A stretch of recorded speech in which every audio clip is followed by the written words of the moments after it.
Bonsoir à toutes et à tous, bienvenue dans Du Grain à Moudre. C'est déjà notre dernier rendez-vous de la semaine, une émission que vous pourrez réécouter et commenter sur notre site internet franceculture.fr.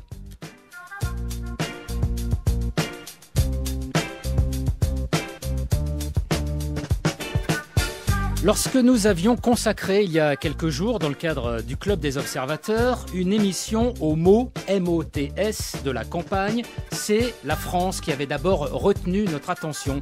Parce que du Made in France à la France forte, en passant par le « Je suis venu vous parler de la France », il semblait n'y en avoir que pour elle dans ce moment présidentiel. Oui, mais pour quel usage ?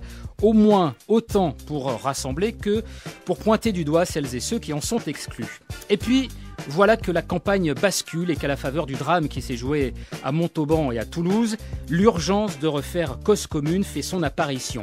Il a beaucoup été question de la France depuis le début de la semaine, de communion nationale, de cohésion, d'unité, de valeurs partagées. Ainsi, Nicolas Sarkozy insistant sur la nécessité d'être rassemblés et constatant que le tueur n'avait pas su fracturer notre unité nationale. Alors, pour clore cette semaine bousculée par une actualité particulièrement compliquée à manier, nous avons choisi ce soir de nous intéresser à cette idée d'une France qui transcenderait les différences au point de les gommer.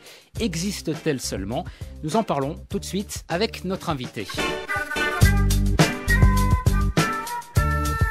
Et un seul invité exceptionnellement ce soir pour discuter de cette question. Hervé Lebras, bonsoir. Bonsoir. Vous êtes démographe, directeur d'études à l'INED, l'Institut national d'études démographiques, enseignant à l'EHESS, l'école des hautes études en sciences sociales. Parmi vos nombreuses publications, il y en est une récente, L'invention de la France, atlas anthropologique et politique, publié avec un autre fameux démographe, Emmanuel Todd, publié chez Gallimard dans la collection Essais. C'est une nouveauté qui n'en est pas complètement une, puisque ce livre avait été édité une première fois en 1981. Il est donc réédité en version augmentée. Vous ajoutez un chapitre supplémentaire consacré à un phénomène que vous n'aviez pas su déceler d'ailleurs à l'époque, qui est la montée du Front National, mais on aura l'occasion d'y revenir. J'aimerais qu'on démarre ensemble, Hervé Lebras, avec cette séquence entamée au début de la semaine avec ces faits divers particulièrement terribles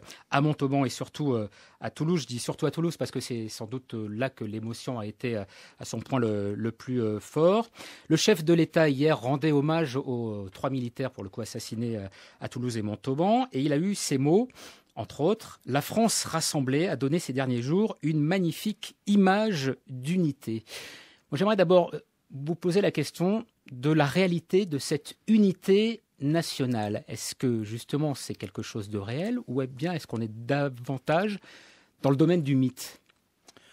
On est, d'ailleurs, notre livre s'appelle L'invention de la France, donc on est forcément dans le domaine du mythe, on est forcément dans un domaine où on se dit on va tendre vers cette image de la France unie. Mais ce qui est très intéressant, et pour répondre au début de votre question, là, c'est en partie la raison pour laquelle on a ressorti le livre, c'est que tout en tendant vers cette unité, la France a toujours su conserver une très grande diversité. Elle est sans doute le pays d'Europe où il y a le plus de diversité régionale. Et en même temps, elle est un pays jacobin. Les deux choses sont complémentaires. Si vous voulez faire tenir la diversité dans l'unité, il faut que vous ayez un État fort. Donc, il faut se méfier de trop tendre vers la cohésion. Et ce qui s'est produit, au fond, dans le discours politique je dirais pas simplement des 5 dernières années, mais d'un peu plus longtemps, d'au moins une quinzaine d'années, c'est cette idée qu'on allait vers une homogénéité, idée qui est d'ailleurs fausse sur le terrain, parce que le problème est que quand on va vers une homogénéité, on exclut. Et on a vu apparaître, y compris d'ailleurs de la part du président qui maintenant s'en éloigne beaucoup, mais l'idée que le multiculturalisme pourrait avoir des vertus. C'est par exemple la nomination de Yazid Sabeg à un commissariat à la diversité, c'est la tentative de faire des statistiques ethniques. Et on voit bien que c'est très dangereux pour un pays comme la France, parce qu'il y a ce jeu, cet équilibre qu'il faut maintenir entre l'attention vers l'unité et le maintien d'une diversité, je dirais, conviviale et fructueuse. Il ne faut pas confondre unité et homogénéité. Absolument. L'unité, c'est une unité d'action, c'est une unité de réaction, mais ça laisse une très grande latitude au comportement, à ce que nous appelons dans ce livre-là l'anthropologie. En 1981, donc dans le livre, vous écriviez avec Emmanuel Todd, la France a besoin du mythe pour se sentir bien dans sa peau. On a l'impression qu'aujourd'hui, c'est un peu le contraire, que la France a besoin de faire appel à ce mythe de l'unité parce qu'elle est mal dans sa peau, au contraire. Oui, on peut dire que même en 1981, encore plus au moment où la demande d'unité a été la plus forte, c'est-à-dire à la fin disons à la Révolution française d'abord, mais surtout à la fin du XIXe siècle, avec la Troisième République, la tension était forte, même plus forte que maintenant. Je crois que de ce point de vue-là, on est simplement en train de se dire que, après avoir tâté des démons multiculturalistes, la seule solution, c'est de continuer dans une tradition que la France a su expérimenter, et même bien avant la Révolution française, sous la royauté, qui est une solution de diversité sous l'égide d'un pouvoir fort. Est-ce que vous diriez qu'aujourd'hui, je reste sur cette utilisation du mythe de l'unité nationale, est-ce qu'il n'est pas davantage utilisé aujourd'hui pour exclure que pour rassembler? Est-ce qu'on n'est pas dans l'instrumentalisation du mythe? Vous avez raison, il l'a été, mais il l'a été d'ailleurs parce qu'on a vu apparaître des termes, tant que vous dites unité, je crois que tout le monde sera d'accord, les partisans de la diversité comme les partisans de l'homogénéité, mais on a vu apparaître un mot très dangereux, qui est le mot identité. On a vu aussi apparaître une notion très dangereuse. À la notion d'étranger, s'est substituée la notion d'immigré. Alors vous me direz, mais c'est la même chose. Pas du tout, parce que étranger, vous pouvez devenir français.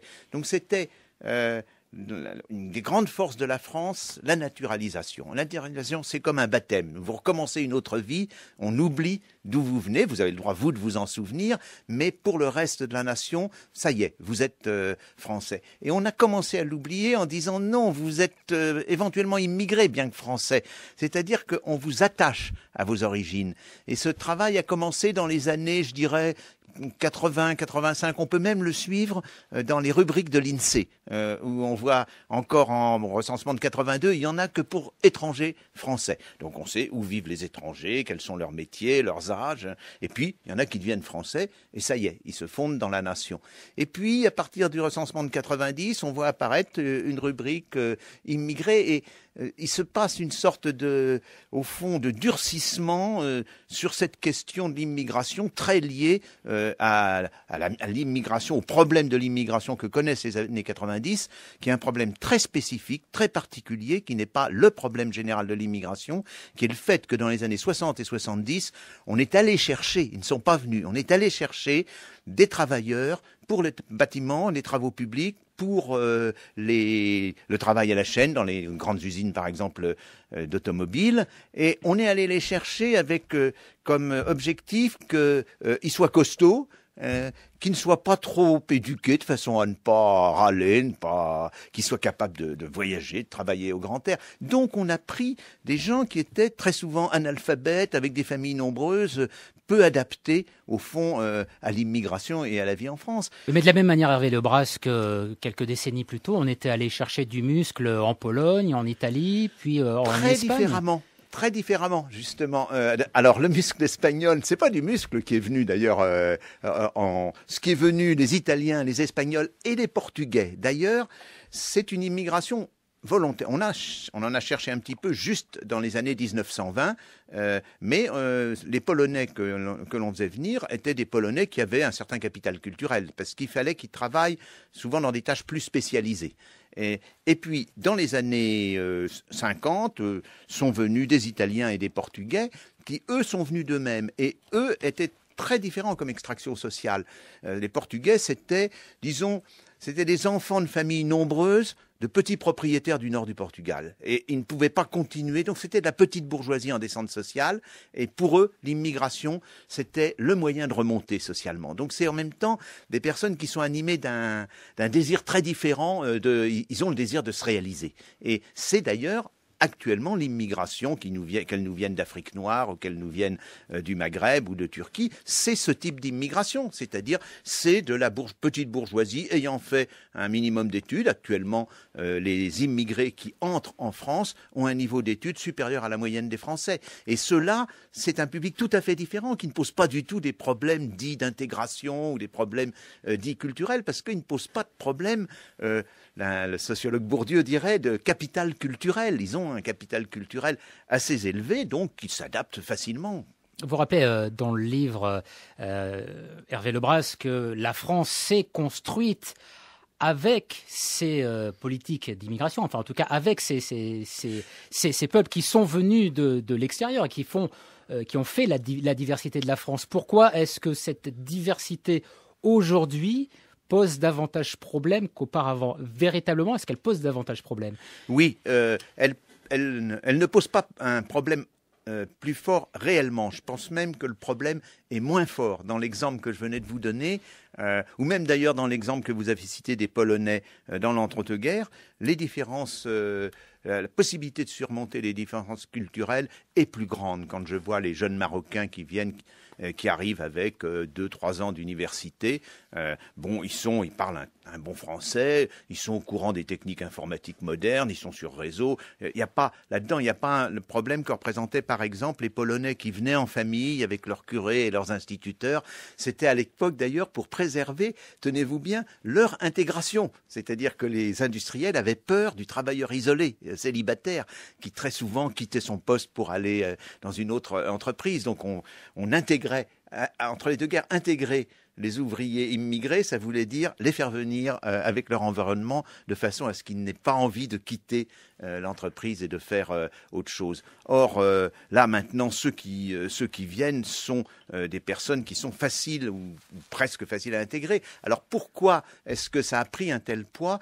Je crois qu'il y a quand même une faute aux politiques. C'est-à-dire que je ne pense pas que ce qu'on peut appeler la xénophobie soit d'origine populaire. Je pense qu'il y a d'origine populaire. On se méfie du voisin. Je connais des villages de la région parisienne où on considère que le village qui est à 1 kilomètre a des mœurs totalement différentes, qu'il faut même se méfier de ne pas prendre une femme dans cet autre village. Donc, bien sûr qu'il y a un localisme, bien sûr qu'il y a une peur de ce qui n'est pas exactement votre environnement habituel. Mais il n'y a pas, je pense, une peur spécifique de l'étranger. Pour la raison que vous avez dite, c'est parce que on a été habitué à des Bretons qui, au début, ne parlaient pas français, à des Basques, à des Alsaciens, à des personnes qui remontaient du sud-ouest ou qui remontaient de Provence. Donc, il y a une très grande diversité. Et il y a une continuité entre les migrations du 19e siècle qui sont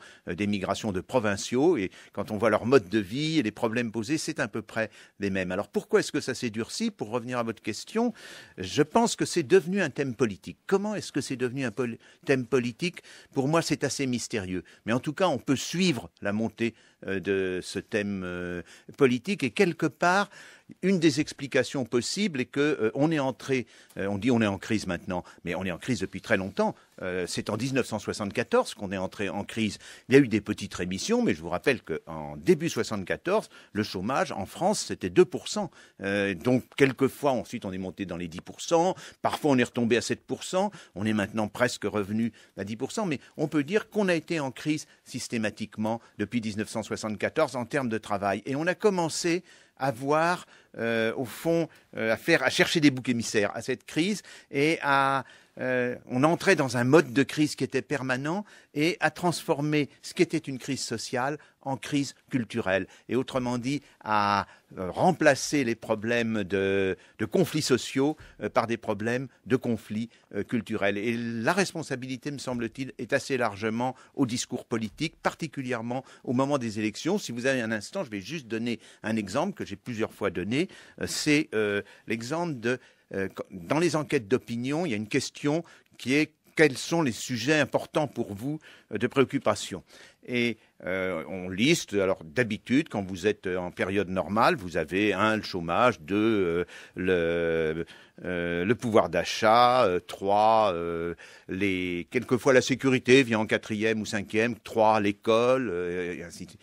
Et vous avez en 7e ou 8e l'immigration. Plus on approche de l'élection, plus l'immigration remonte comme sujet, parce que c'est un sujet facile à agiter, parce que les hommes politiques agitent ça comme un drapeau pour dire, voyez, moi je suis un bon Français, hein, je vous montre ce que c'est, et le danger, bien sûr, si vous n'êtes pas un bon Français, c'est être un étranger, c'est un immigré. Et donc, là-dedans, le discours politique se met à tourner sur cette question-là. Et je crois que c'est lui qui est pernicieux et c'est lui qui, au fond, a amené à cet état d'esprit qui est régné, que vous signaliez au début de la campagne électorale. Donc, d'une certaine manière, je me félicite de ce qui s'est passé ces jours-ci. Si effectivement, ça veut dire que les politiques se mettent sur un autre terrain que celui-là pour prouver qu'ils sont soucieux des intérêts de la France. Alors si on essaie de dater, Hervé Lebras, la traduction politique de cette tendance au repli identitaire, de cette montée construite ou pas de la xénophobie, on pourrait aller jusqu'en septembre 1983, élection municipale partielle à Dreux en Eure-et-Loire, séisme politique, en tout cas c'est ainsi que c'est présenté, puisque le FN, pour la première fois, fait une véritable percée dans des élections locales en l'occurrence. Nombreuses réactions après le premier tour des élections municipales de Dreux. Je vous rappelle que la liste de l'opposition, conduite par M. Jean Yot, est arrivée largement en tête avec plus de 42% des voix. La liste d'extrême droite de M. Jean-Pierre Stirbois a obtenu 16,7%. Pour le Parti socialiste, la campagne raciste démagogique de l'extrême droite n'a pas été sans effet sur une partie de l'électorat populaire. Écoutez ce premier témoignage recueilli par Henri Guirchoun. Il n'y a pas beaucoup de travail pour les jeunes et il faudrait qu'il y ait un peu d'émigrés qui s'en aillent et tout ça. Hein. Parce qu'il y aurait plus de travail pour les jeunes, déjà une. Ils sortent de l'école, ils n'ont même pas de travail. Moi j'ai un fils qui est obligé d'attendre, hein, s'engager à l'armée pour laisser la place, alors ça va pas ça. Et vous pensez que ce problème de chômage est entraîné par le trop grand nombre d'immigrés à Dreux ? Bien sûr, beaucoup, oui. Hervé Lebras, dans l'invention de la France, vous évoquiez, et je crois que ça vous avez valu quelques remarques, peut-être pas toujours sympathiques, le déclin du Parti communiste. On peut dire voilà que c'est un petit peu, vous avez été assez précurseur par rapport à cela. Mais en revanche, s'agissant de la montée du Front National, ça n'apparaît pas dans le livre. C'est quand même évoqué à travers les législatives de 1978, le score du Front National, dans un chapitre qui est consacré d'ailleurs aux névroses françaises. Alors d'abord, avant qu'on essaie peut-être aussi de commenter ce qu'on vient d'entendre, hein, puisqu'on a entendu parler de l'électorat populaire séduit par le discours du Front National. On verra ce que vous en dites aujourd'hui en 2012. Mais comment est-ce que vous expliquez que vous n'ayez pas vu cette tendance-là qui aurait été quand même une des tendances lourdes politiques des 30 dernières années en France ?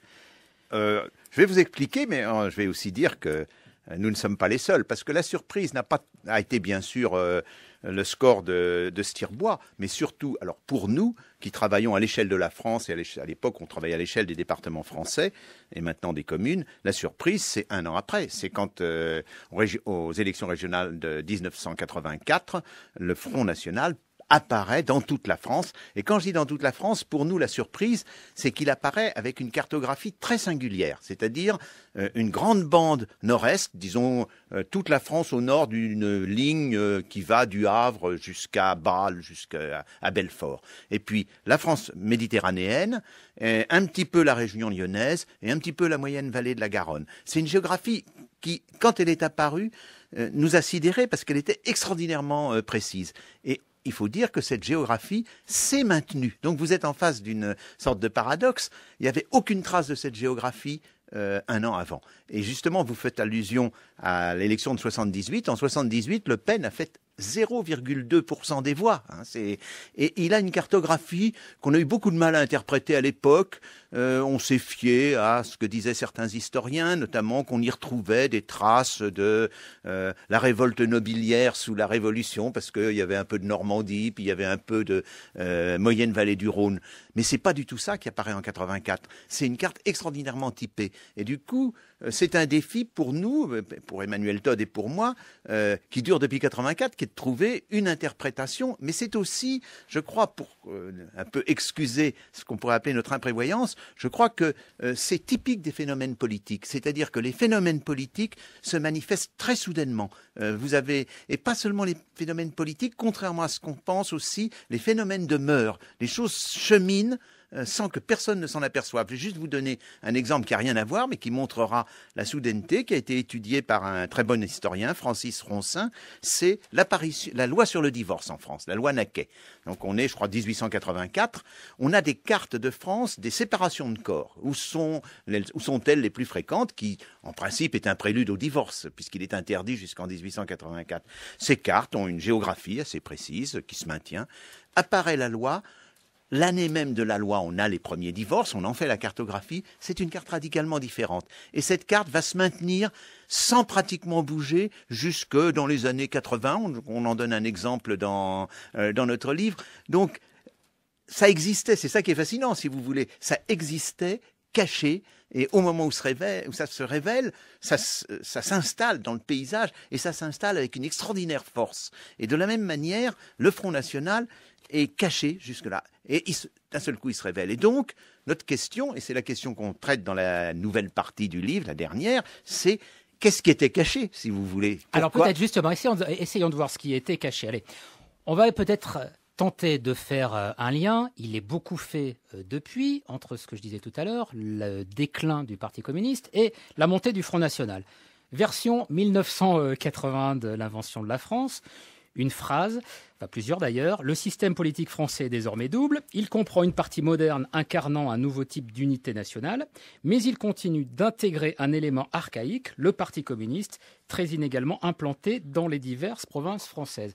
Alors, est-ce qu'on pourrait dire que finalement, un archaïsme en a remplacé un autre, que le FN s'est substitué au Parti communiste? On entend beaucoup dire, un certain nombre de sociologues, de politologues, dire que l'électorat qui votait pour le PC est passé désormais au FN. Et c'est d'ailleurs ce qu'on pouvait entendre dans le petit reportage de 1983, ça commençait à poindre. Alors, il y a un point où je serais d'accord, qui est le mot archaïsme, sauf que ce n'est pas archaïsme, c'est, et j'y reviendrai peut-être, c'est une réaction face à un changement de la modernité. Les deux et sont analysés d'ailleurs dans notre livre de la même manière. Mais ça ne veut pas du tout dire que c'est les mêmes personnes, au contraire. Et justement, dans le chapitre en question, on commence justement par montrer une carte du Parti communiste à côté d'une carte de la répartition des voix du Parti communiste en 78, qui est sa dernière grande année, où il fait un peu plus de 20% des voix, et puis la carte actuelle du Front National, ou la carte de 84, qui d'ailleurs est, comme je vous l'ai dit, pratiquement la même. Les deux cartes, les anciens communistes qui se sont déplacés géographiquement, non? Non, rien n'a bougé. Alors, il aurait fallu, si vous voulez, quelles étaient les grandes zones communistes? Les grandes zones communistes, c'était le nord de la France, la zone méditerranéenne et surtout un arc qui allait de la Dordogne à peu près jusqu'à la Nièvre et qu'on appelait les paysans rouges.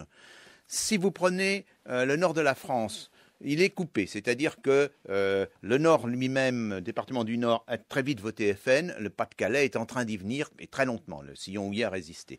Si vous prenez maintenant le centre, c'était la région la plus communiste, c'est la région qui vote le moins pour le FN, d'ailleurs comme la Bretagne, où par contre il n'y avait pas de PC. Si vous prenez le sud, là vous avez coïncidence, le vote communiste, donc il a pu localement se transformer en vote FN. Mais vous voyez apparaître dans le vote FN un énorme vote à l'est de la France, et pas simplement l'Alsace et l'ancienne Alsace-Lorraine comme on l'a dit, mais par exemple un département comme la Haute-Marne, vous avez des scores qui parfois dépassent 30%. Or là, vous n'aviez absolument aucun Parti communiste. L'Alsace était la région de France où le Parti communiste faisait ses plus faibles scores. Donc vous n'avez pas de reversement de l'un à l'autre. Donc la carte du vote PC et la carte du vote FN ne coïncident pas. Est-ce que la carte du vote ouvrier est celle du vote FN, puisque les ouvriers ne votaient pas forcément pour le Parti communiste. Est-ce que celle-là coïncide? Non, absolument pas non plus. Il y a à nouveau, il y aura un petit bémol que je mettrai à la fin, qui est d'ailleurs peut-être la partie la plus moderne de l'ouvrage. Mais si on regarde au niveau des régions ou au niveau des départements, il n'y a aucune coïncidence. Les ouvriers en France, surtout maintenant, les ouvriers, c'est tout ce qui est la France du Nord. Mais la France du Nord, à partir de la Bretagne, on oublie que, et de la Vendée d'ailleurs, c'est parmi maintenant les régions les plus ouvrières de France, c'est l'est du Morbihan ou l'est de la Vendée, et puis on remonte, on va jusqu'aux Vosges et on va jusqu'en Alsace, et puis on prend bien sûr le nord de la France, c'est ça les ouvriers, et le sud de la Loire a une très faible proportion d'ouvriers. Vous voyez que c'est une géographie qui encore n'a rien à voir, et d'ailleurs on l'avait signalé dans la première édition, et en partie expliqué, c'est une géographie qui n'avait non plus rien à voir avec celle du Parti communiste. On avait eu un petit chapitre où on avait montré une carte du PC, une carte de l'implantation du PC la plus forte et de l'implantation ouvrière la plus forte. Les deux cartes ne se ressemblaient absolument pas.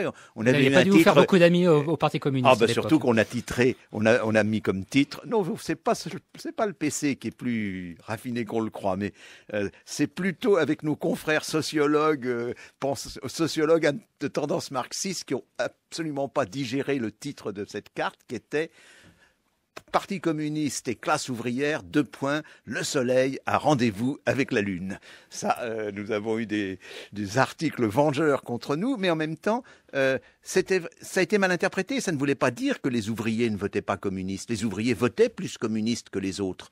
Mais ça voulait dire que là où les ouvriers, où le Parti communiste était fort, où les ouvriers étaient nombreux, le Parti communiste ne débordait pas le monde ouvrier. Il n'était pas plus fort dans les autres catégories sociales. Il y avait une autre géographie, une géographie historique, qui est celle que je vous ai indiquée, ou par exemple dans le département de la Creuse, ou de l'Allier, ou de la Dordogne, qui n'étaient pas des départements ouvriers, il y a, pour des raisons historiques compliquées, y compris d'ailleurs pour des raisons anthropologiques, une très grande force du Parti communiste dès 1936. Alors laissons de côté les ouvriers et les communistes, intéressons-nous peut-être aux immigrés et aux musulmans. Alors là encore, dans la partie augmentée de votre livre, Hervé Lebras, vous déconstruisez ces idées fausses, en tout cas fausses parce que les cartographies permettent de démontrer qu'elles le sont. Le vote FN n'est pas plus lié à une forte présence étrangère ou à un sentiment de crainte par rapport à l'islam. Ce qui là aussi est assez surprenant, je dois dire. Alors il y a deux choses là, c'est-à-dire que en fait, quand vous faites un premier regard, et on donne les cartes, le vote FN paraît extrêmement lié, au contraire, à la présence des étrangers. Ce sont les régions où actuellement on compte le plus d'étrangers qui ont le plus fort vote FN, c'est indubitable.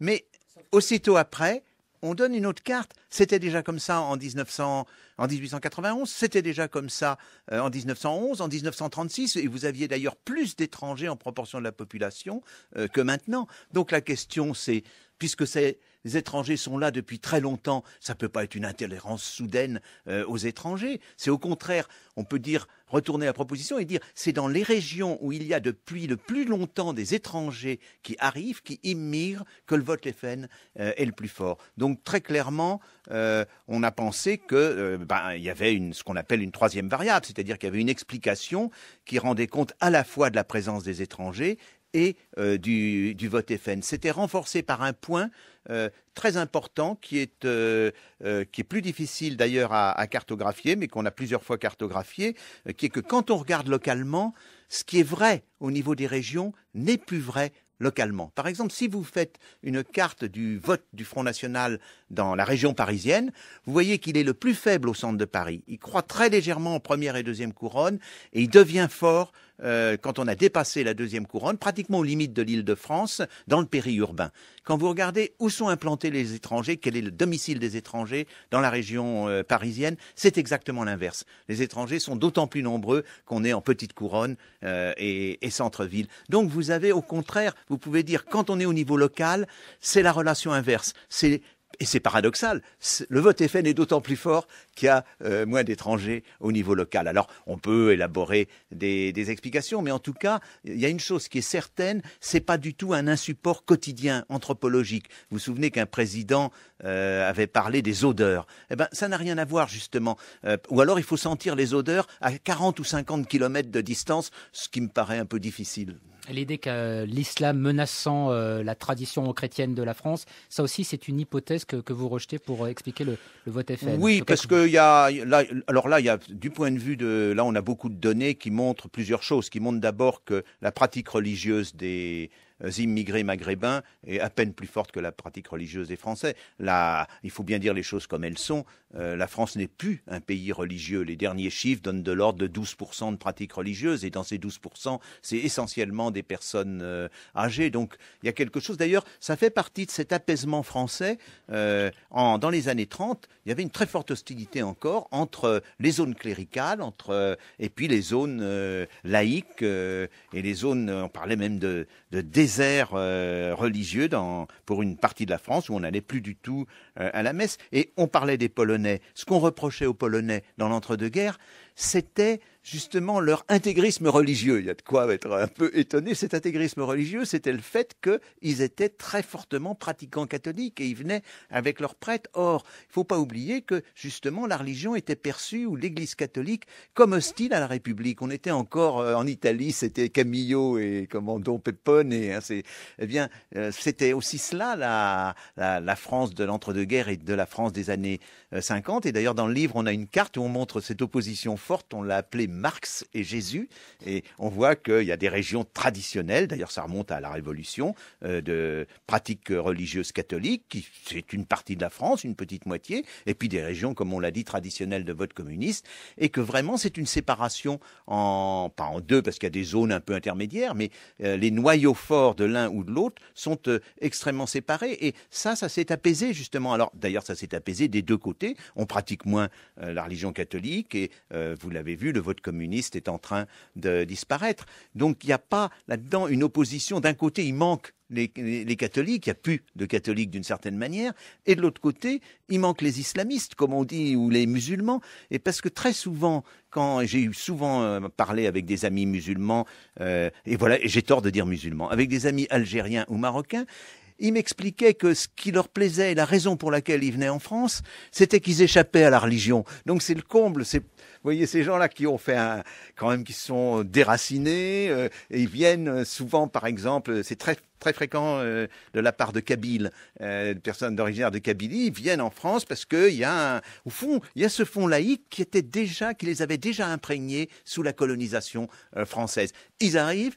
Et on leur dit, eh bien mon vieux, t'es un musulman, un islamiste. Ça n'a rien à voir. Ils sont absolument pas sur cette longueur d'onde. Bon, alors tout ça est très clair, Hervé Lebras, mais il nous manque quand même un élément de compréhension. C'est-à-dire si ce n'est ni le déclin du Parti communiste, ni le revirement du vote ouvrier, ni les questions liées à la religion, ni celles à l'immigration, qui expliquent la montée du Front National, comment est-ce qu'on peut l'expliquer? Dans ce chapitre que vous avez rajouté à l'édition 2012, vous évoquez une société saine et une société malade. La société malade étant celle où le Front National, justement, recueille le plus de voix. Mais alors, malade de quoi? Alors justement, dans la première version du livre, où cette fois-là on s'intéressait au Parti communiste, on avait mis en rapport, on avait beaucoup utilisé le livre de Durkheim sur le suicide. Non pas que voter PC, ça soit se suicider, mais parce que le thèse de Durkheim, c'est que le suicide est la manifestation d'un malaise avec l'arrivée de la modernité. Et je trouve que c'est un livre absolument remarquable. Et notre idée était que le Parti communiste traduisait justement aussi un malaise. C'était la disparition notamment de liens familiaux traditionnels, de liens très forts et sans qu'ils soient replacés. Donc il y avait une sorte de nostalgie de ces liens qui s'exprimaient. Autrement dit, c'était un malaise profond et anthropologique. Et l'idée est donc nécessairement venue que c'est aussi cela qui devait exister derrière le vote du Front National. Et il se trouve qu'il y a une variable explicative très claire dans le vote du Front National. C'est d'ailleurs la meilleure coïncidence géographique que l'on ait, c'est le Front National correspond à des pays qu'on appelle de populations groupées. C'est des pays où traditionnellement on a vécu en village ou en ville, et pas en ferme isolée. Et que les zones qui ne votent absolument pas Front National sont au contraire les zones qu'on appelle les zones de bocage, c'est-à-dire où on vivait traditionnellement, et encore en partie maintenant, dans des fermes relativement isolées. Vous me direz, quel rapport ?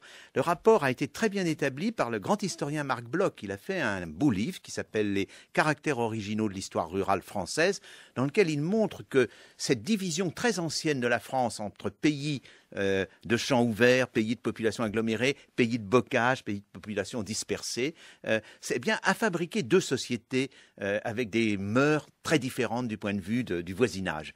Dans la société des villages groupés, de la population agglomérée, on doit avoir une certaine réserve vis-à-vis des voisins. On les a toujours à côté de soi. Donc il y a des coutumes d'évitement. Dans la société du bocage, vous avez au contraire, vos voisins sont loin, il faut que vous vous rapprochiez de la société. Prenez par exemple les fêtes, les mariages en Bretagne, vous avez tout de suite 500 personnes.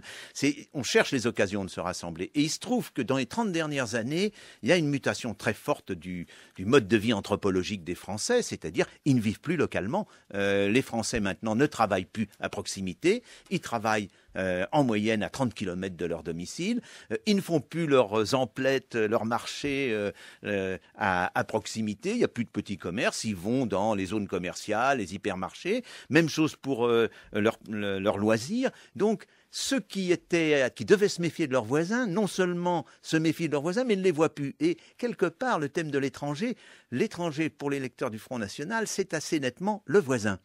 Inversement, dans les régions de l'Ouest et du Sud-Ouest, ce mouvement a rapproché. C'est des régions où il fallait qu'on recherche le voisinage, il fallait qu'on aille vers les autres. Et on y va maintenant très facilement, avec les voitures, avec les déplacements, avec le réseau routier, on se rencontre, y compris les zones commerciales servent de zones de rencontre. Donc quelque part, il y a une anthropologie qui a été favorable à la modernité, qui est celle des zones de l'Ouest, et de l'autre côté, il y a une anthropologie qui est défavorable. Autrement dit, ça veut dire que ça manifeste, comme à mon avis d'ailleurs beaucoup de votes politiques extrêmes, ça manifeste un problème très profond, un problème anthropologique. Ça mettra du temps à passer, mais c'est un problème de passage à un autre mode de vie, à un autre mode de relations sociales. Et juste pour finir, on montre dans le livre qu'en plus de cela, ça correspond bien à cet éloignement du vote du Front National du centre des villes. Parce que justement, le périurbain, ce que j'ai décrit pour les régions de population agglomérée, c'est ce qui se passe dans le périurbain. C'est-à-dire que les personnes qui vont habiter en périurbain sont confrontées à des situations de voisinage et même des situations générales de vie qui sont des situations hasardeuses, difficiles, qui engendrent la crainte, qui engendrent l'angoisse, la méfiance. Et le Front National, de ce point de vue-là, est une manière de manifester ce malaise qui est persistant. Et le mot étranger, je vous le dis, très souvent va désigner celui qui n'est pas bien loin. Le Pen, à un moment donné, dans une de ses phrases, dit « Je préfère ma cousine à ma voisine ». Ça y est, il l'a dit. Sur cette question du mouvement, et pour terminer notre entretien, Hervé Lebras, je voudrais vous faire entendre Jean Viard, nous recevions début janvier. Alors Jean Viard, c'est un sociologue, attention. Je le connais très bien puisqu'il vient de me publier. Voilà, c'est les éditions de l'Aube, donc normalement, voilà, vous devriez quand même accepter d'en écouter un extrait. Lui, dans son dernier ouvrage, Nouveau portrait de la France, il explique que la société française est une société en mouvement, que cela peut créer justement une perte de repères du fait de l'éloignement de son domicile avec son lieu de travail. Et lui, il dit qu'il faut peut-être justement profiter pour réaffirmer l'importance des identités régionales. C'est normal que les gens soient de quelque part, mais en même temps, comme on est de quelque part dans un monde ouvert et dans un monde de mobilité. Pour ça, par exemple, que moi je pense qu'il faut favoriser l'identité des territoires plutôt que celle des hommes. Je pense pas. C'est pour ça que le tourisme m'intéresse énormément, parce que le tourisme, il standardise le lieu. Mais après, effectivement, il faut que les hommes puissent être mobiles là-dedans. Et pour ça, il faut aussi qu'on sache raconter le mouvement. Ce que ne sait plus faire la politique, c'est le récit. C'est-à-dire ce récit de cette humanité réunifiée. Et dans cette humanité réunifiée, quelle est notre place, quelle est notre stratégie? Et puis de dire une chose simple, c'est que l'humanité réunifiée ne sera pas une démocratie. C'est-à-dire que notre modèle politique, à nous, se considère comme le meilleur, c'est la démocratie. On On n'a pas du tout envie d'une démocratie planétaire qui serait forcément dirigée par un Chinois très probablement, vu leur poids électoral, ou un Asiatique. Donc là aussi, ça oblige à reposer des questions. Mais si le politique ne nous parle pas de ça, s'il ne nous dit pas que l'enrichissement de nos vies, vous vous rendez compte le nombre de cerveaux qu'on peut aujourd'hui mettre en contact pour tenter de résoudre, par exemple, la question du réchauffement climatique. Vous avez des dizaines de millions de gens qui peuvent penser en même temps en réseau. Donc la puissance de créativité de cette machine, elle est phénoménale. Il faut aussi le dire comme ça. Après, qu'on ait des problèmes de défense, de se dire qu'est-ce que c'est qu'être français ? Qu'est-ce qui fait que mes enfants, à un moment, pourront encore être dans cette culture ? C'est des sujets sur lesquels il faut travailler. Hervé Lebras, un rapide commentaire. Vous voyez que Jean Viard est dans une grande hésitation entre qu'est-ce que c'est qu'être français et il faut être régional. Et je lui donnerai en partie raison, c'est-à-dire nos identités sont multiples. Il faut surtout pas aller dire on a telle identité, mais non, on a non pas 2 identités, mais souvent 3, 4, 5. On est de tel village, on est de tel département. Il y a eu des manifestations parce qu'on supprimait le numéro des départements sur les plaques d'immatriculation. On est de telle région et ainsi de suite. Et c'est ça qu'il faut admettre, c'est ça notre richesse. Voilà, conclusion d'un démographe français né à Paris et d'origine bretonne, Hervé Lebras. L'invention de la France, atlas anthropologique et politique avec Emmanuel Todd, nouvelle édition 2012 chez Gallimard dans la collection Essai. Merci beaucoup d'avoir participé à cette émission. Un grand merci à l'équipe du Grain à Moudre, Julie Gacon, Céline Leclerc, Fanny Richer, Gabriel Lombard. À la réalisation aujourd'hui, il y avait Viviane Noël, à la technique Francis Pascal. On se retrouve lundi à 18h20 et pour l'heure, c'est Laurent Gaumard avec Le Rendez-vous. Bonsoir.